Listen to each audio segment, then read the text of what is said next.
बुद्ध के संघ का विस्तार हो रहा था। उनसे प्रशिक्षित होकर बहुत सारे भिक्षु धर्म प्रचार करने निकल पड़े थे। सूना प्रांत ऐसा कठोर स्थान था कि वहां जाने को कोई भिक्षु तैयार ही न हो।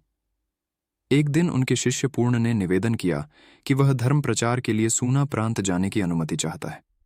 बुद्ध ने सोचा कि यह भिक्षु इतना पढ़ा लिखा भी नहीं है, फुर्तीला भी नहीं है, नई जगह कैसे कामयाब होगा। इसी सोच के साथ बुद्ध ने भिक्षु पूर्ण से कहा, वहां के लोग बहुत कठोर हैं, तुम्हारी निंदा करेंगे, अभद्र व्यवहार करेंगे। क्या तुम सह लोगे? भिक्षु ने कहा, मैं समझूंगा कि निंदा ही तो कर रहे हैं, थप्पड़ तो नहीं मार रहे हैं। बुद्ध ने पूछा, अगर वे तुम्हें थप्पड़ मारें तब? भिक्षु बोला, मैं सोच लूंगा कि पत्थर और डंडों से तो नहीं मार रहे। परीक्षा हेतु बुद्ध ने फिर पूछा, मान लो डंडे और पत्थर भी मारें तो?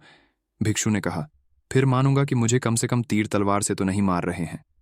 बुद्ध ने फिर पूछा, और अगर तीर तलवार से मारें तब?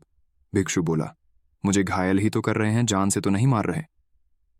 अंत में बुद्ध ने सीधा प्रश्न किया, अगर तुम्हें जान से ही मार दिया तो?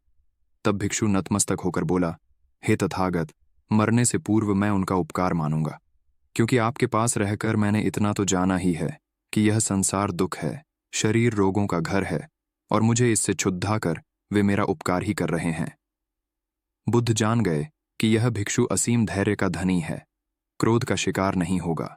यह सच्चा भिक्षु है।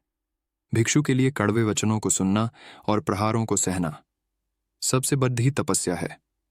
आशीर्वाद देकर उन्होंने उसे जाने की अनुमति दे दी।